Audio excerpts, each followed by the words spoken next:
عندنا دبلوماسية. جيراننا هما شكون؟ هي المغرب والجزائر. المغرب بينا احنا والمغرب حديقة حيوان، هما الجزيرية معروفين.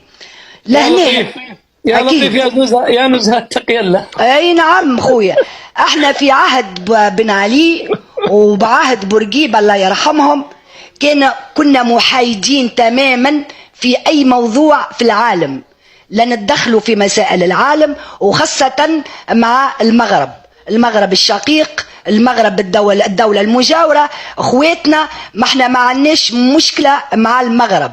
شنو اللي وقع؟ احنا عمرنا ما تدخلنا في قضية الصحراء. احنا نعرفوا ان الصحراء مغربية، الصحراء وفي مغربها والمغرب في صحرائها، هذه لا نقاش، وما نرجعوش للكلام هذا اللي يقولوا فيه الكراغلة وغيرهم. شنو اللي يوقع؟ من جاء هذا اللي عنده يد مع تبون، مشى ضحك عليه وخليه يستقبل بوليتزاريو عنا في قلب تونس اللي عمره ما دخلها، لا في عهد بن علي الله يرحمه ولا في عهد بورقيبة.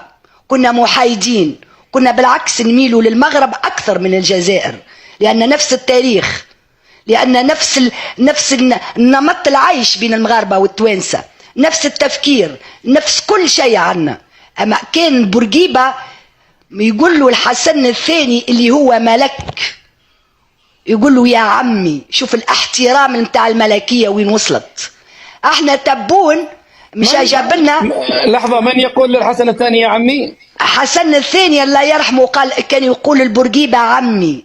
شوف الملكية وتربية الملوك، تلمو قداش يحترم، وكان صديق حميم إلى تونس. وما ننسوش في أيامات قفصة، وما ننسوش برشا حوايج، والتاريخ لا يرحم. كل ما عمل حاجة باهية راهي تتذكر، واللي عمل حاجة خايبة راهي تتذكر. المغرب تاريخها نظيف مع تونس.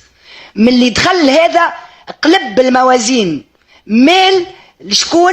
مال للتبون ومال الكبرانات ومال الجزائر، وخلى المغرب اليكاغ البرة. دولة استراتيجية في المغرب العربي، والدولة استراتيجية في افريقيا، واذا حبينا ندخلوا لافريقيا لازم ندخلوا احلى المغاربة ومع المغاربة، لأن المغاربة فاتونا واستثمروا الكثير واصبحوا موجودين في افريقيا كمنصة عالية جدا جدا، واعي ما اقول واعرف بالارقام.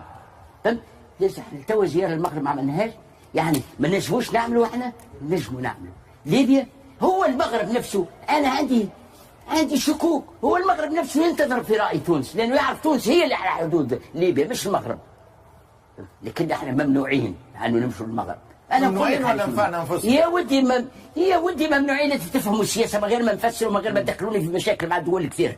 ممنوعين. من قبل من؟ ما نعرفش. فتش الجزائر؟ ما نعرف. ما يصيرش في السعيد، خلينا نحكيو خلينا نحلوا. ثانيا الجزائر مشينا. نرجع للمغرب. المغرب كي نقولوا ركن اساسي، اولا يجب ان نؤكد تاريخيا ان المغرب هو اقدم مملكه عربيه، مملكه حديثه. نحكي على التاريخ الحديث. معناه التاريخ الحديث، التاريخ الذي بدأ مع الحداثة. وأنا بصراحة أعرف الصحراء من الجانبين. أنا زرت الصحراء من جهة البوليزاري ومن جهة تندوف، وزرت البوليزاري ومن جهة العيون عن طريق المغرب. في جهة تندوف ترى شعب تحت الخيام، في جهة العيون ترى عاصمة تضاهي مراكش، والتنمية وهلم جرة، وفنادق 5 نجوم وكذا. صحيح. ميزانيات سلاح، صرف سلاح، الانفاق على سلاح قوي جدا، وتيرة قوية. الجيش المغربي يعتبر جيش مهني من درجة أولى في العالم الثالث، ويعد أكثر من 250,000، يعد أكثر من 250,000. لكن المغرب يتحرك اقتصاديا جيدا اليوم. بنية تحتية في الطرقات. أنا أعرف المغرب وأعرف البلدان العربية ككل. أنا أحكي لك على المغرب كما أحكي لك على عمان، على ليبيا، على السعودية، على مستويات متعددة. عندما أقول أن المغرب بنيته التحتية جيدة بالمقارنة مع بلدان كثيرة جيدة. عندما نقول أنه المغرب رسم لنفسه خطة استثمار بعيدة المدى في إفريقيا، صحيح. عندما نقول أنه إفريقيا فاتحة ذراعيها وأبوابها للإنتاج المغربي ولرجال الأعمال المغاربة وللبنوك المغاربة، صحيح. اليوم أنت تشوف في بنك تجاري، بنك اللي في تونس هذا بسيط، عندهم أكثر من بنك في إفريقيا، عندهم بنوك في الكوت ديفوار، 25 طابق البنك في 8 التجاري. دول افريقيه. نعم. فهمت؟ انا كنت هناك في افريقيا عندما زار محمد السادس غينيا، وزار الكوت ديفوار، واعتقد مالي والكاميرون. وفي كل بلد، في غينيا بقى اسبوع، وفي ساحل العاج بقى 5 ايام، واطلع وشاف. وهو دائما يسافر مع الصحفيين ورجال الاعمال والوزراء وكذا، واتفاقيات، وكان يستقبل في الافارقه. وانت عندك قصه مهمه ما بين المغاربه والافارقه، هو انه الاسلام في غرب افريقيا زرعه المغاربه، وانه الحكم في المغرب الموحدون والمرابطون هو قادم من افريقيا، وانه ثم تاريخ اليوم اليوم محمد السادس والمغرب يعني مثل اللي انتبه. ما دمت تكلمنا على الدين استاذ صافي، نعم شيء مهم، بروتوكول اتفاق. نعم داخلين المغاربه الدين الاسلامي. نعم. الدين الاسلامي مهم جدا للمغاربه في افريقيا. نعم. انت تعرف انه غينيا بلاد احمد سيكوتوري. احمد سيكوتوري كان يساري يزايد على كل يساريين، وكان صديق الحسن الثاني وصديق محمد الخامس، وكان عنده نظام شيوعي احمد سيكوتوري، ونقابي قديم ويساري قديم.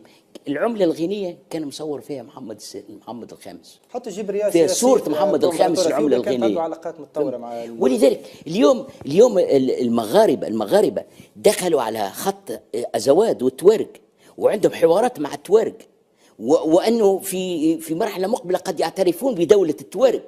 وهذه كله ضمن لعبه جديده جيوبوليتيكيه في المنطقه تمتد من المغرب العربي الى ما وراء المغرب العربي، هي بلدان الساحل والصحراء. نعم.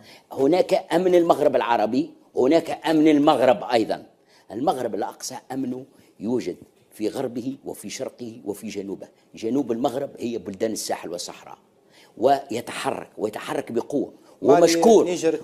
نعم. ويعرف والنخبه المغربيه اللي تختلف شويه على التوانسه، انه استفادت من علاقتها مع امريكا. المغرب استفاد من علاقته مع امريكا، بحيث انه اصبحت عنده نخبه متنوعه وتتكلم بألسنة متعددة، لم تبقى منغلقة على الثقافة الفرنكوفونية. نعم. أصبحت تمتلك علاقات وأسواق ولغات وأدوات من أمريكا، وحتى خبرات سواء كانت عسكرية أو غير عسكرية. المغاربة، أنا أعتقد المغاربة في 10 سنوات إذا حققوا معدلات تنمية جيدة ستتطور ديمقراطيتهم. لا نقول هناك ديمقراطية ناجزة في المغرب، لا توجد ديمقراطية ناجزة في العالم العربي إلى حد هذه اللحظة، ولكن نقول أن المغرب هو في مقدمة هذه الديمقراطيات الناشئة وليست الناجزة.